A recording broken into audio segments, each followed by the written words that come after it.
यो समय हो ग्लोबल टकको। ग्लोबल टकमा हामी समसामयिक राजनैतिक विषयवस्तुहरूमा छलफल गर्दै आइरहेका छौँ। नेपालको राजनीतिक वस्तुस्थितिलाई नजिकबाट निहाल्ने प्रयत्न पनि हामी गर्दै आइरहेका छौँ यो समयमा ग्लोबल टकमा।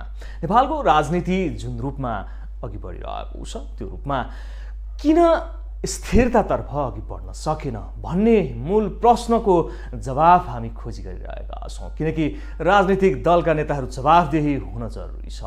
अब राजनीतिक मुद्दाहरू संस्थागत भइसकेका छन्। नयाँ संविधान जारी भइसकेको छ 72 मा।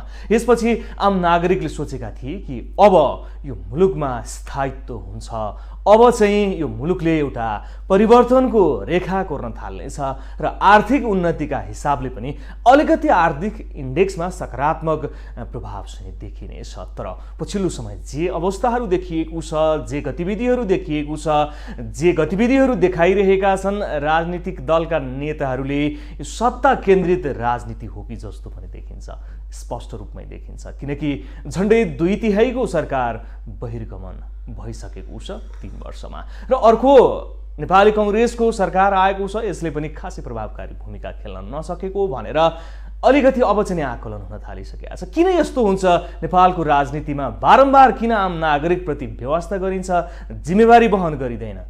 आज हामी यिनै सन्दर्भमा कुरा गर्छौँ। हामीसँग कुराकानी गर्नको लागि स्टुडियोमा उपस्थित हुनुहुन्छ नेकपा एमालेका नेता, त्यसैगरी पूर्व अध्यक्ष राष्ट्रिय युवा संघ नेपालका र नेपाल खेलकुद महासंघका अध्यक्ष रमेश पौडेलज्यू। यहाँलाई हार्दिक स्वागत छ। धन्यवाद। यहाँले राजनीतिलाई फोहोरी खेल भन्न बाध्य बनाइदिनु भएको थियो, झनै वितृष्णातर्फ पठाइदिनु भयो। आम नागरिक त अब राजनीति त र पनि उच्चारण नगर्ने हो कि जस्तोमा पुग्न आँटे कि के गरे यो तपाईँहरूले भने? तपाईँले ठिकै भन्नुभयो। जनतालाई चाहिँ राजनीतिप्रति वितृष्णा जगाइदिने र केही मान्छेहरूले राजनीतिलाई मुठीमा कब्जा गरिरहने त्यो चाहिँ विगतदेखि नै हुन्थ्यो। र अहिले पछिल्लो कालखण्डमा पनि सबै खाले शक्तिहरूले जनताको राजनीति, जनताका मुद्दाहरू, जनताको आवाजलाई कमजोर पार्नको लागि राजनीतिलाई विकृत बनाइदिने, राजनीतिलाई चाहिँ नि छत विच्छेद बनाइदिने र जनतामा निराशा, जनतामा चाहिँ नि आक्रोश पैदा गरिदिने, जसका कारणले राजनीतिमाथि नै उनीहरू आक्रमण गरून् र हामीले भनेको समृद्धिको कुरा, हामीले भनेको विकासको कुरा, खुसी जे हामी भन्दैछौँ त्यो कुरा चाहिँ के भन्दा राजनीतिमा हिट गर्दै भए त राजनीति अस्थिरतातिर जान्छ। अस्थिरतामा राजनीति गइसकेपछि सबै खाले शक्ति यहाँ खेल्न पाउँछन्, जनताको त्यो मनोदशामा खेल्न पाउँछन्, त्यो साइकोलोजीमा खेल्न पाउँछन्। त्यो भएको कारणले केही मान्छेहरू राजनीतिलाई विकृत बनाउन चाहिँ डिजाइनमा लाग्छन्। यो त्यस अन्तर्गत नेपालमा पनि बेला बेलामा त्यो चाहिँ राजनीतिलाई विकृत बनाइदिने, राजनीतिलाई कमजोर बनाइदिने अभियानहरू चाहिँ चल्छन्। अहिले चाहिँ राजनीतिलाई कमजोर बनाउन केही शक्तिहरू, केही मान्छेहरू पेनिट्रेट हिसाबले, ती मान्छेहरू भने चाहिँ माधव कुमार नेपाल, शेरबहादुर देउबा, पुष्पकमल दाहाल प्रचण्ड मात्रै हो यहाँको भनाइमा? यस्तो छ, माधव नेपाल, प्रचण्ड र देउबा उनीहरू चाहिँ नि पपेटहरू मात्रै। उनीहरू त्यो पुतली नचाउँछन्। पहिले गाउँघरतिर पुतली नचाउने चलन थियो। भित्र हात लगाइदिएर नाच पुतली भन्ने, यसो यसो यसो गरेर भित्रबाट चलाइदिने, बाहिर पुरै नाचेको जस्तो देखिने, तर त्यो नाचिरहेको हुँदैन, भित्र चलाइदिने अर्कै हुन्छ। भनेपछि उनीहरू नाचेका मात्रै हुन्, रियलमा चलाइदिने अर्कै छ। कसलाई इङ्गित गर्न खोज्नुमा? विभिन्न प्रतिक्रियावादी शक्तिहरू छन्। यिनीहरू त पद लोलुपहरू हुन्। यिनीहरूलाई विदेशी शक्ति, देशी विदेशी सबै खाले प्रतिक्रियावादी शक्तिहरू अब यिनै राजनीतिक रूपमा प्रभुत्व जमाएका छन्। यिनलाई फेरि कसले चलायो होला र? यस्तो छ, पदका लागि जे पनि गर्न तयार मान्छेहरू हुन् यिनीहरू, आफ्नो प्रतिष्ठाका लागि जे पनि गर्न। अब के विचारमा ओलीज्यूलाई चाहिँ के भन्ने हो? यस्तो छ, उहाँ राष्ट्रियताका सन्दर्भमा, विकासका सन्दर्भमा, समृद्धि र स्थायित्वको सन्दर्भमा समकालीन राजनीतिमा सबैभन्दा माथिल्लो उचाइ भएको नेता हो उहाँ। कमजोरी रहित नेता म त्यसो भन्दैन। ढुङ्गाको मात्रै कमजोरी हुँदैन, त्यो पनि त्यसले स्पेस लिन्छ, काहीँ गोडला त्यहाँ ठोकिएला, त्यति बेला ढुङ्गालाई दोष दिन्छौँ। हिँड्न जानिएन भने पनि हामी ढुङ्गालाई दोष दिने हाम्रो त चलन छ। यद्यपि के हो भने नेपालको राजनीतिमा चाहिँ समकालीन राजनीतिमा राष्ट्रियताप्रति प्रष्ट दृष्टिकोण भएको, विकास र समृद्धिमा प्रष्ट दृष्टिकोण भएको, स्थिरताको पक्षधर, यो चलखेलको विरोधी एउटा नेता र आम जनताको अहिले पनि आशा जगाउन सक्ने र आशाले हेरिएको नेता भनेको चाहिँ फेरि माधव कुमार नेपालको भनाइ हामीले टपक्कै टिपेर केपी शर्मा ओलीज्यूलाई दिने हो र यहाँलाई मैले भन्ने हो भने प्रतिगामी तत्त्व र प्रतिगामीको मतियार हुन् केपी शर्मा ओली भन्नुभयो उहाँले। यस्तो छ, माधव नेपाल चाहिँ कुण्ठाबाट बाँचेका मान्छे हुन्। लिलिपुटेन हुन् उनी, उनको राजनीतिक रूपमा लिलिपुटेन र कुण्ठा, आग्रह, आक्रोश, आवेगको भारी बोकेको एउटा लिलिपुटेन राजनीतिक उचाइ बाँचेका मान्छे हुन् उनी। त्योभन्दा ज्यादा मैले केही कमेन्ट गरेँ। राजनीतिज्ञ होइन, एमालेलाई झन्डै 15 वर्ष हाकेका व्यक्तित्व होइनन्, यहाँहरूले नै हिजो नेता मानेर हिँडेको व्यक्ति होइन। हामीले मान्यौँ, नेता मान्यौँ, तर दुर्भाग्य भयो हाम्रो पार्टी आन्दोलनभित्र भनेर भन्न आज म बाध्य छु। त्यही आन्दोलन, जुन आन्दोलनलाई उहाँले अहिले छतविच्छेद बनाइराख्नु भएको छ, त्यो आन्दोलन, एमालेको आन्दोलन उहाँ त्यसैलाई कमजोर पार्न लागिराख्नु भएको छ।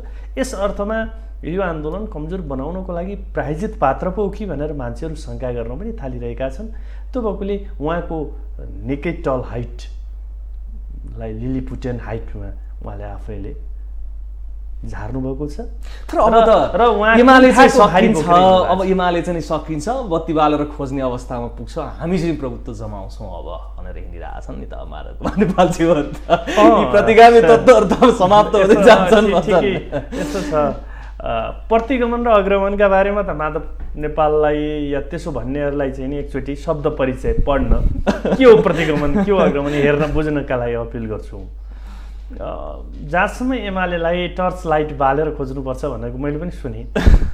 यस्तो हो, उहाँहरूले टर्च लाइट बाल्ने खोज्नका लागि भन्नुभयो होला, त्यो चाहिँ एमालेका लागि होइन। उहाँहरू कहीँ देखिँदैन, कुनै पनि ठाउँमा नदेखेपछि त कहीँ छ कि यसो उहाँको पार्टी यता हेरौँ, छ कि उता हेरौँ, त्यसरी क्या आफ्नै मान्छे खोज्नका लागि टर्च लाइट बाल्ने भनेको होला सम्भवतः, त्यहाँ टङ स्लिप भएको होला। अहिले नै उहाँहरू टर्च लाइट बाल्ने स्थितिमै हुनुहुन्छ। माथि 20% पार्टी फुटाउन, प्रदेशसम्म पुग्दा त्यो घट्यो, पालिका तहसम्म पुग्दा 10% पुग्यो र गाउँ तहमा, टोल तहमा पुग्दाखेरि 2-3% उहाँहरू पुग्नुभयो। मलाई भनिदिनुहोस्, सबै वडाहरूमा उहाँका मान्छे छन्? छैनन्।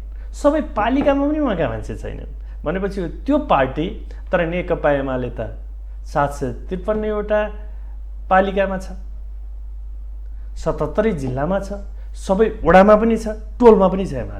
एमाले एउटा संस्कृति भनेर नेपाली जनताका बिचमा हुर्किएको पार्टी हो, एउटा जीवन पद्धति भनेर हुर्किएको पार्टी हो।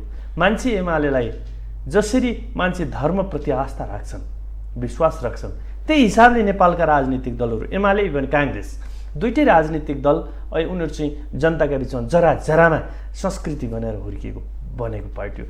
त्यो सच्याउँछन् जनताले, कमजोरी भयो भने गाली पनि गर्छन् जनताले त्यो पार्टीलाई, त्यसो गर्दैनन् होइन। तर जनताले फेरि पनि विकल्प एमाले नै खोज्छन्। अब एमालेको विकल्प आक्रोश, आवेग, कुण्ठा र दृष्टिविहीनता, गतिविहीनताले चाहिँ नि भरिएका, भविष्य सिद्धिएका सबै हेरको चाहिँ एउटा सानो सानो क्लबलाई रोज्दैनन्। तर पार्टी फुटिसकेपछि जुट्ने परम्परा छ कि किन यसरी गाली गरिराख्यो? जुट्दा पनि क्लियर कट छ त। ठिक छ, माधव नेपालसँग जुट्यौँ, मिल्यौँ, त्यो भयो भने उहाँले कमजोरी छोड्नुभयो भने त उहाँका रियलाइज नेता मान्न तयार के छ त? उहाँलाई त विगतमा मानेकै हो नि, तर उहाँको व्यक्तित्वको क्षयीकरण भएको छ, उहाँले गलत गर्नुभएको छ, संविधान बचाउनु भएको छ अरे नि त। खै केपी शर्मा ओलीजीले संविधान यस्तो छ, कम्युनिस्ट पार्टीको सरकार ढाल्ने कुरालाई संविधान बचाउनु भन्दा रहेछन्। तर हुँदा खाँदाको संसदलाई 2 चोटिसम्म भङ्ग गरिदिनु भयो नि केपी शर्मा ओलीजीले। त्यो पनि त्यति बेला तत्कालीन परिस्थितिको बाध्यता हो। नत्र त्यसको विकल्प के थियो र? विकल्प थिएन। केपी शर्मा ओली भन्दा विकल्पहरू थिएन र अर्को क्यान्डिडेट खडा गरिदिएको भए एक कदम केपी शर्मा ओलीले पछाडि हटिदिँदा नेकपा पनि जोगिन्थ्यो। आज यहाँहरूले 2टा दल 3टा दल पनि सक्नु भएको छ। यस्तो कुरा यस्तो छ, केपी ओलीले जनताका बिचमा जाँदै गर्दा हामीले स्थायित्वको कुरा गरेर गएका थियौँ र 5 वर्ष स्थिर सरकार बनाउँछौँ भनेर गएका थियौँ। तर नेपालमा कमजोर पात्रहरूलाई देशी विदेशी शक्तिहरूले खोज्ने गर्छ। मूलभूत रूपमा तपाईँलाई आज भनिदिउँ, युरोपियनहरू, अमेरिकनहरू, इन्डियनहरू र इन्डियनको एउटा हिस्सा नेपालमा चाहिँ अस्थिरताका लागि खेतीपाती गरिरहेछ। त्यसका लागि नेपालमा कमजोर पात्र कसलाई हल्लाउन सकिन्छ, धापको किलोको यसो हल्लाउँदा को हल्लाउन सक्छ, सबैभन्दा पदको लोलुप को, त्यो कुरा चाहिँ उसले खोज्छ। अब किन खोज्छ त भन्दाखेरि दुनियाँको इकोनोमिक जाइन्ट शक्ति को रूपमा चाइना चाहिँ उदय भयो र दोस्रो शक्तिको रूपमा छ अहिले र पहिलो शक्ति बन्दैछ। भारत पनि आफूलाई 5औं शक्तिको रूपमा विकास गरिरहेको छ। जनसङ्ख्याका हिसाबले दुनियाँको यति धेरै जनसङ्ख्या भारत र चीनले ओगट्छन् र सिङ्गो एसिया यो क्षेत्रले ओगट्छ। त्यो भएपछि युरोपियनहरू, पश्चिमाहरू फेरि भारत र चीन मिल्यो भने या यो एसियनहरू मिल्यो भने के हुन्छ त भन्दाखेरि सिङ्गो सभ्यता, सिङ्गो शक्ति यता केन्द्रीकृत हुन्छ। त्यसलाई रोक्नुपर्नेछ उनीहरूले। इन्टरनेसनल पोलिटिक्सको कुरा गर्दैछु म, त्यसलाई रोक्नुपर्नेछ। त्यो कसरी रोकिन्छ त भन्दाखेरि कहाँबाट रोकिन्छ? त्यहाँ चीनका चाहिँ 13-14वटा देश छिमेकी देश हुन्, त्यसमध्ये नेपाल पनि एउटा हो। तर नेपालमा अन्त नखेलेर किन अरू नेपालमै आएर खेल्न चाहन्छन्? त्यसको कारण के हो भने चीनको कमजोर पार्ट छ। हरेक देशका कहीँ न कहीँ अलिअलि कमजोर पार्ट हुन्छ। जस्तो भारतमा चाहिँ यो जम्मू काश्मीर अलिक कमजोर छ नि, उनीहरू कमजोर मान्छन्। ठिक त्यसै गरी चीनमा अलिक कमजोर पार्ट तिब्बत हो, जहाँ चाहिँ फ्री टिबेट मुभमेन्टको कुराहरू अरू बेला बेलामा उठ्छ। भनेपछि त्यसको माध्यमद्वारा त्यहाँ चीनलाई चाहिँ लखडा गरिराख्न र खेल्न सकिन्छ। त्यस कारणले नेपालमा आएर त्यहाँ खेल्न सकिन्छ भनेर पश्चिमाहरू विभिन्न अन्तर्गोलनमा विभिन्न मान्छेहरू पनि पश्चिमा मुलुकहरूले यी दुई देशको अर्थतन्त्रलाई नजिकबाट निहालेर तहस-नहस बनाउने नियत राखेका छन्। सुन्नुहोस्, त्यस अर्थमा उनीहरू नेपालमा आउने र नेपालको माध्यमद्वारा त्यहाँ छिर्ने खेल्न खोज्छन्। त्यसका लागि त नेपालमा के भनेर आउने? मानव अधिकार भनेर आउनु पर्यो। नेपालमा के भनेर आउने? अस्थिरता भयो भनेर आउनु पर्यो। स्थिरता भयो भने त फेरि केपी ओली जस्तो प्रधानमन्त्री र स्थिर सरकार, तपाईँ आफ्नो काम गर्नुहोस्, हामीलाई आफ्नो काम गर्न दिनुहोस् भन्न सक्ने, आँखामा आँखा जुदाएर भन्न सक्ने प्रधानमन्त्री, सत्यमेव जयते कि सिंहमेव जयते भनेर भन्न सक्ने, आफ्नो सदनबाट भन्न सक्ने प्रधानमन्त्री न भूतो न भविष्यति थिएन। यस अर्थमा के हो त भन्दाखेरि केपी ओलीको सरकार त्यो शक्तिशाली वामपन्थी सरकार जसले वामपन्थी मुद्दाहरू, वामपन्थ प्रगतिशील मुद्दाहरू उठाएको छ विकासका हिसाबले, सामाजिक सुरक्षाका हिसाबले, सबै हिसाबले समाजलाई चाहिँ नि एउटा मिसन बोकेर हिँडेको सरकार। यो मिसन रहित सरकार ढाल्नका लागि मात्रै बनेको यो शेरबहादुर देउवाको सरकार थिएन नि त। त्यो त अहिलेको जस्तो यो हाडा चिन्डाहरूको सरकार थिएन नि। त्यो त एउटा मिसन सहितको सरकार थियो, त्यो त गन्तव्य सहितको सरकार थियो। देशलाई समृद्ध बनाउने प्रतिपक्षले ढालेको होइन, त्यसलाई टुङ्ग्याउँदैछु। त्यस कारणले त्यो सरकार ढाल्नुपर्छ भन्ने उनीहरूलाई स्वाभाविक थियो। र त्यसमा चाहिँ के हो त भन्दाखेरि बेला बेलामा कहिले होली वाइनका नाममा, कहिले के का नाममा युरोप, अमेरिका कता भ्रमण गर्न माधव नेपाल गएको देखिराख्नुहुन्छ। सबैभन्दा सजिलो पात्र एमालेमा चलाउन सक्ने, उनीसँग कुण्ठा पनि थियो, आग्रह पनि थियो भनेपछि सजिलो पात्र को हो त पक्रिन सक्दा भन्दा माधव नेपाल। त्यसैले ती मान्छेहरूले, ती शक्तिहरूले माधव नेपालको आग्रहमा, माधव नेपालको आक्रोशमा, माधव नेपालको कुण्ठामा, माधव नेपालको चाहिँ त्यो आवेगमा र दृष्टिविहीनता, उनीसँग चाहिँ दूरदर्शितै रहेन, त्यसलाई च्याप्पै अँगालो हालेर उचालेका उचाले फन्डिङ गर्दैन, लबिङ गर्दैन, के गर्दैन, त्यो गरेर माधव नेपाललाई उचाले। त्यसपछि आएर माधव नेपाल सहित के हो भने प्रचण्डलाई पनि उनीहरूले चाहिँ नि तँलाई नत्र हेगमा भनेर धम्काउन पनि पाइयो प्रचण्डलाई त। थर्काउन पनि पाइयो। र नेपालको राजनीतिमा चाहिँ राजनीतिक रूपमा मैले भन्ने गर्छु, प्रचण्डको राम्रा पाटा होइन, एउटा कमजोर पाटो के भने राजनीतिक रूपमा उनी राजनीतिक वेश्या हुन् भनेर मैले भन्छु, अन्यथा अर्थ नलागाउने हो भने त्यो खालको उनी चाहिँ नि फाइदा जता हुन्छ त्यहीसँग गएर चाहिँ नि हिँड्ने, यसलाई अर्थ अनर्थ नलाग्ने भने जोसँग पनि गइदिने, आफूलाई स्वार्थका लागि र प्रफिटका लागि भन्ने यहाँको आरोप होइन, तथ्य त्यही भन्छ, तथ्यका आधारमा म भन्दैछु। त्यो शक्तिलाई प्रभावशाली व्यक्तित्व यतिखेर भन्छ नि प्रचण्डज्यूले त जे भन्यो त्यही हुने अवस्था आइलाग्यो। ठिक छ, कहिलेकाहीँ प्रभावशाली त मैले भने नि वेश्याहरूले अन्यथा अर्थ नलागोस् भन्दिँदा सबै शक्ति त्यतातिर कहिलेकाहीँ चाहिँ नि भएको तपाईँहरूले देख्नुहुन्छ नि विभिन्न ठाउँमा, त्यसलाई अन्यथा म मान्दिनँ। त्यो भएको कारणले के हो त भन्दा यी शक्तिहरूलाई तिनीहरूले पक्रिए र पहिले कम्युनिस्ट पार्टीमाथि हान्नु पर्यो भनेर यी शक्तिहरूलाई प्रयोग गरेर कम्युनिस्ट पार्टी कमजोर। त्यो नेतृत्व गर्ने व्यक्तिले पनि त आफ्ना दलका नेताहरूलाई मिलाउनु पर्छ, केपी शर्मा ओली यस्तो मिलाउने कुरा म फेरि सन्दर्भ जोड्छु। त्यसपछि आएर के हो त भन्दाखेरि त्यसरी ती मान्छेहरूलाई प्रयोग गरेर यो सरकारलाई, यो पार्टी कम्युनिस्ट पार्टीलाई कमजोर पार्ने काम गरियो। तपाईँलाई भनौँ अघिल्लो सरकार पनि व्यापार तथा पार्वण सम्झौता जति बेला चीनसँग गर्यो नेपालले, त्यसपछि केपी ओली नेपाल फर्केर आउने बित्तिकै केपी ओलीलाई सरकारबाट हटाए।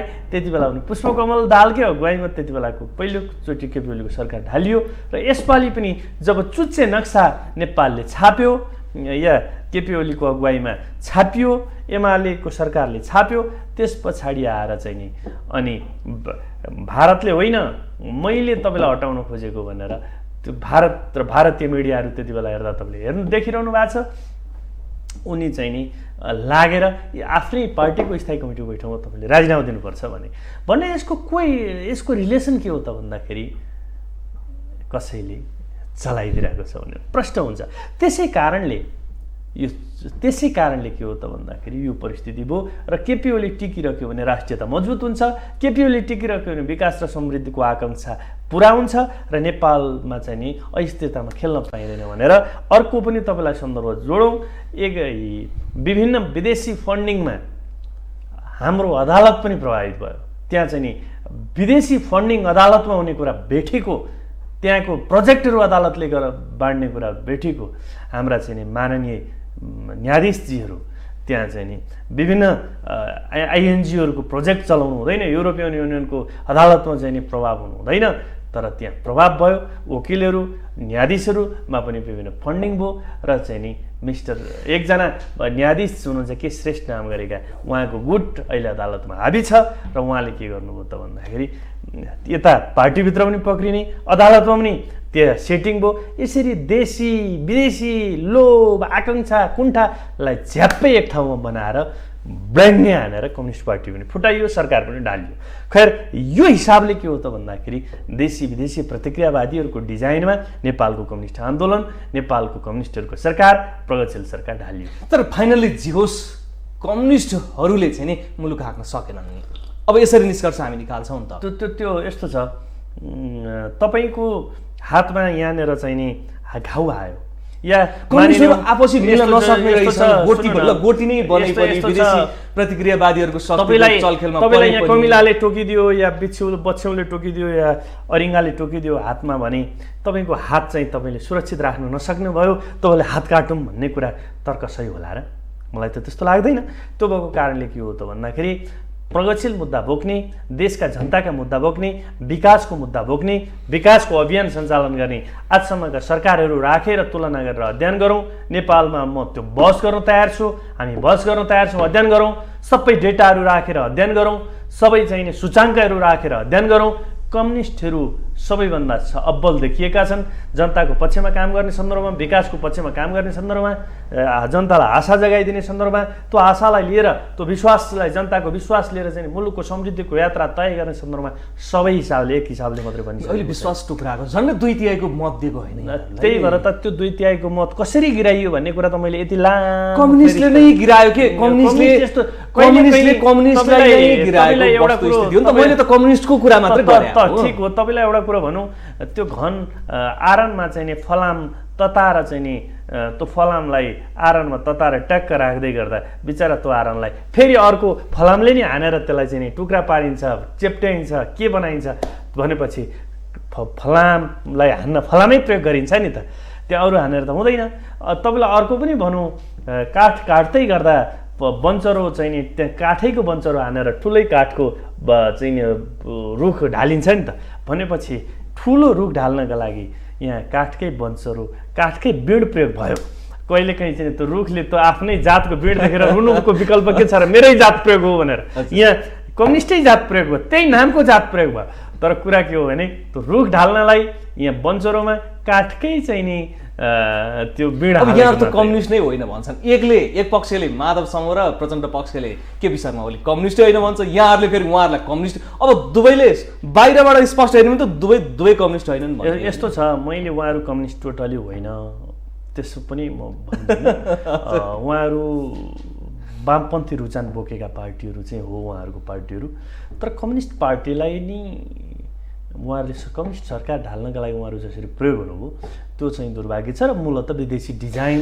स्वदेशी डिजाइन विदेशी बन्नुभयो यसले चाहिँ के हो भने कालान्तरमा चाहिँ जनतालाई उहाँहरूले उत्तर दिनुपर्नेछ हामी जे कुरा भन्दैछौँ यो चाहिँ मैले मात्रै होइन दुनियाँले भनिरहेको पार्टी मिल्ने अवस्थामा पुगेको थियो दुईटा नेताको टक्करले गर्दाखेरि नमिल्या त हो नि है 10 बुँदीको कुरा गर्ने हो भनेदेखि दोस्रो तहका नेताहरूले निकै सक्रियता देखाउनु भयो दुई नेताहरूलाई एक ठाउँमा लिएर आएर वार्ता गराउन पनि कोसिस गर्नुभयो तर उहाँहरू दुईजना एक ठाउँमा बस्नै नचाहने केपी शर्मा ओलीज्यूले त आफ्नो दायित्व निर्वाह गर्नु पर्यो नि उहाँ त अध्यक्ष हो नि त तपाईँले ठिकै भन्नुभयो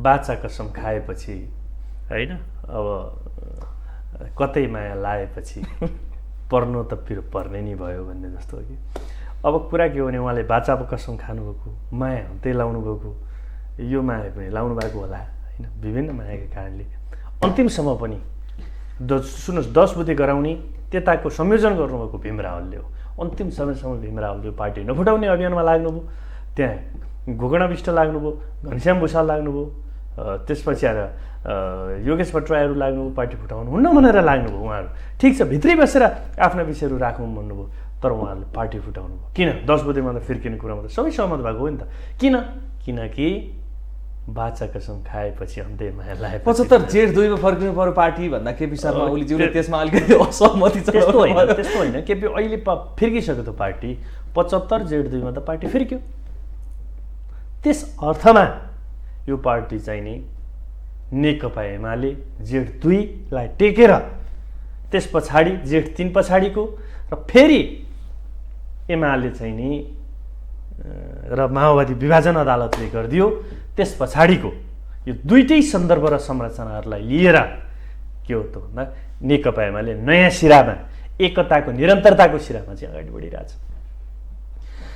अब केपी शर्मा ओलीज्यूले बारम्बार माधव नेपाललाई यहाँ कुनै स्थान छैन भनिराख्नु भयो कि 10 बुँदेमा दोस्रो तहका नेताहरू हिँड्दै गर्दाखेरि पनि अब त्यो अभिव्यक्तिले अलिकति कुरा के हो त भन्दाखेरि यो पार्टी बनाउनुमा माधव नेपाल म पनि यो पार्टीको नेता हुँ भनेर उहाँलाई फिलिङ हुने बित्तिकै केपी गौँडले छैन भन्दाखेरि उहाँको नहुने भन्ने थियो पोजिसनै दिनु भएन के माधव कुमार नेपाललाई यहाँहरूले एमालेले यस्तो छ सम्मानै दिएन एमालेको उहाँ चाहिँ वरिष्ठ नेता हो नेता हो तेस्रो वरियताको वरिष्ठ नेता हो दोस्रो वरियताको वरिष्ठ नेता झलनाथ खनाल हो भनेपछि उहाँ नेता हुँदै गर्दा यो पार्टीमा त्यो त जेठ 2 मा फिर्कियो भन्ने बित्तिकै त उहाँ वरिष्ठ भइहाल्नु भने के सम्मान चाहियो उहाँलाई दिनी पिछा अगरबत्ती कपुर गौरम करुणावतारम भनेर अगरबत्ती नबालेको होला तुमेव माताश्च पिता तुमेव भनिएन होला पार्टीमा पार्टी सञ्चालन र सरकार सञ्चालन गर्दा थोरै कुरा पनि सुझाव नलिने के केपी शर्मा ओलीज्यू यस्तो छ मेन उहाँहरूको कुण्ठा त्यहीबाट सुरु भएको हो सुन्नु न पार्टीमा चुनाव हारिसकेपछि पार्टी चलाउन जसले जित्छ त्यसलाई दिनुपर्छ सरकारमा चुनाव हारिसक्यो या संसदीय चुनाव हारिसकेपछि जो जित्छ त्यसैले मुलुक चलाउने हो नि त पार्टीमा पनि त्यही हो अब हारेपछि पनि अध्यक्षकै पावर इन्जोय गर्न त पाइँदैन अहिले त्यसो भने त यो कोही मेयर काठमाडौँमा मेयर विद्यासुन्दर साकी हुनुहुन्छ यहाँ चाहिँ रञ्जित दर्शना पनि उठ्नु भएको थियो नि त उहाँ मेयर हो त अरू काङ्ग्रेसको पनि उठ्नु भएको थियो त्यसको मतलब के हो भने जसले जित्छ त्यसले चाहिँ के हो भने यहाँको शासन प्रशासन जनता सबै कुरा यहाँको विकास निर्माण समृद्धि जे कुरा छन् सबै राम्रो नराम्रो सबै उसले गर्ने हो र 5 वर्ष प्रतिपक्षमा बसेर या विपक्षमा बसेर या चाहिँ नि साथ दिएर पार्टीभित्र भने साथ दिएर जानुपर्ने हो भन्ने यहाँहरूको होइन, जो होइन, नियमै यही हो, नत्र लोकतन्त्रै हुँदैन, बत्तै बत्दैन लोकतन्त्र। यहाँ चाहिँ नि मेयर एउटाले जित्छ, फेरि काठमाडौँ महानगरपालिकामा अर्काले म पो फेरि हुँ भनेर फेरि अर्काले आफूलाई मेयर घोषणा गरौँ भने के हुन्छ? त्यो माधव नेपाल त्यो भएकोले के हो त भन्दा माधव नेपालले सिस्टम मान्नु भएन। ठिक छ, लोकतन्त्रको पार्टी परम्परा र सिस्टम ब्रेकर यो ध्वस्त बनाउने काम कसैले गर्नुभयो भने माधव नेपालले गर्नुभयो। तथ्य के हो त भन्दाखेरि उहाँले महाधिवेशनमा हार्नुभयो, त्यो हार स्वीकार्न सक्नु भएन।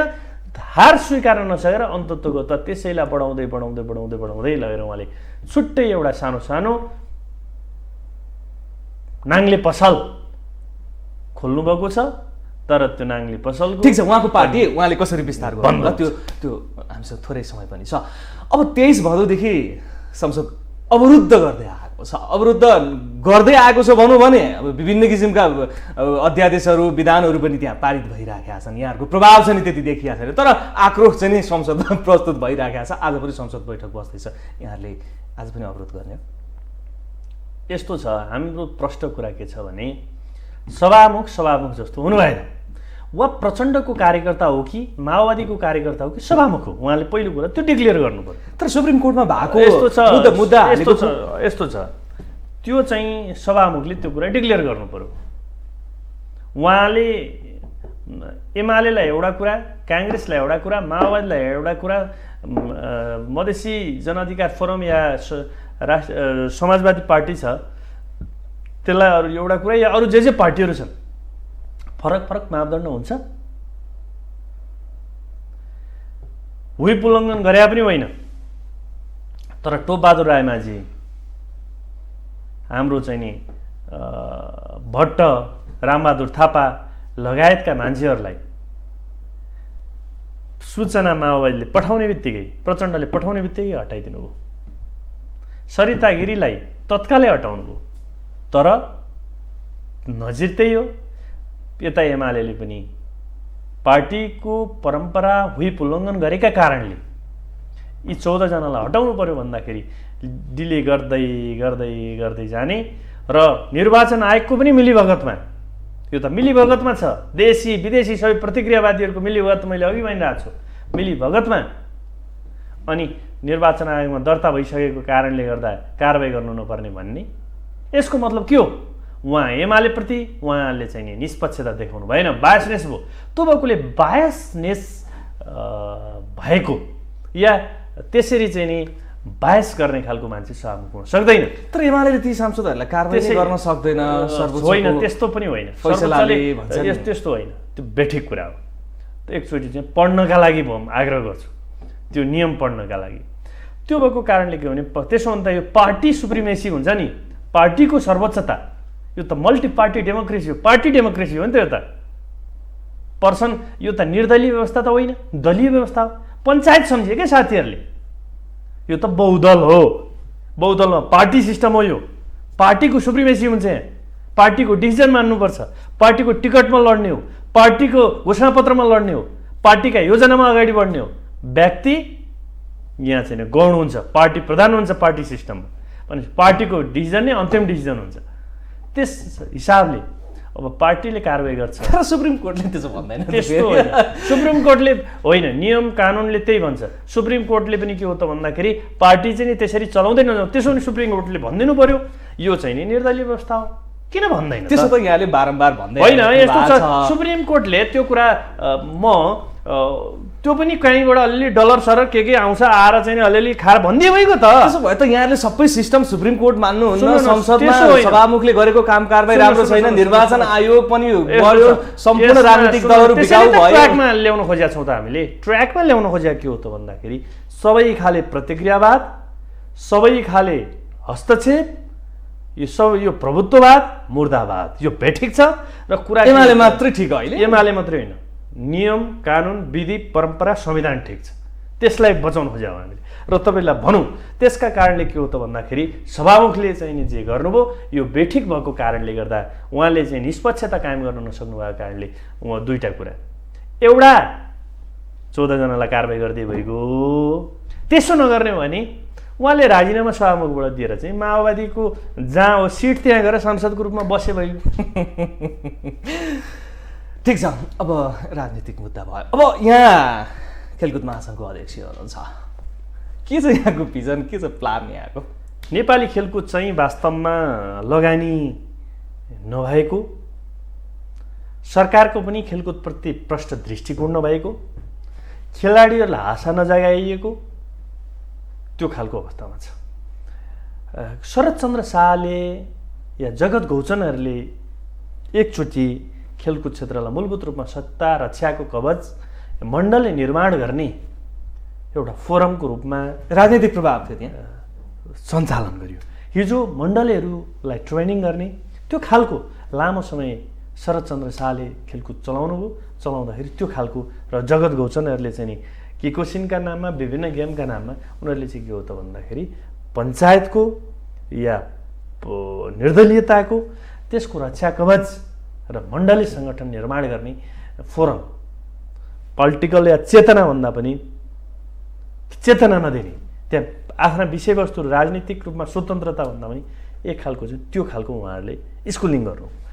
पछिल्लो कालखण्डमा पनि त्यसै गरी प्रयोग गर्न खोजियो त्यसलाई, तर त्यसलाई विकास गर्नुपर्छ भन्ने कुरा चाहिँ सरकारले जसरी सोच्नु पर्थ्यो भएन। तपाईँलाई अहिले भनौँ त्यहाँ खेलाडीहरू खाली खुट्टै एरिनामा दौडिनु पर्ने या ट्र्याकमा दौडिनु पर्ने एथलेटिक्सका खेलाडीहरू, राइटको खानेकुराको त कुरै छैन, लुगा पोसाकको त कुरै छैन भनेपछि कसरी मेडल ल्याउँछ? नेपाली खेलकुदको भविष्य सुन्नुहोस् परिस्थिति त्यो छ। भौतिक संरचनाहरू लथालिङ्ग छन्। अहिले जति त्यहाँ राष्ट्रिय खेलकुद परिषदमा चाहिँ दरबन्दी छ, दरबन्दी अनुसारका कर्मचारी छैन, पुराना प्रशिक्षक रिटायर भइरहेका छन्, नयाँ प्रशिक्षकको नियुक्ति छैन।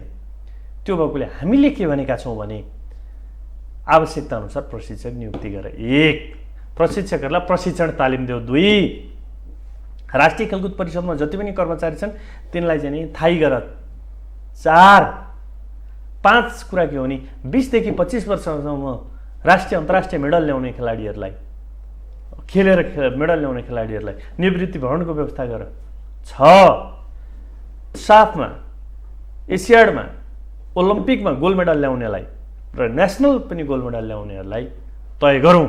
ल्याएर चाहिँ नि 17,000 शैक्षिक संस्थाहरू छन्, 753 पालिकाहरू छन्, यति धेरै विद्युत प्राधिकरण अहिले प्रफिटमा छ, दूरसञ्चार छ लगायत सङ्घ संस्थाहरू छन्, त्यहाँ चाहिँ रोजगारीको ग्यारेन्टी गरौँ।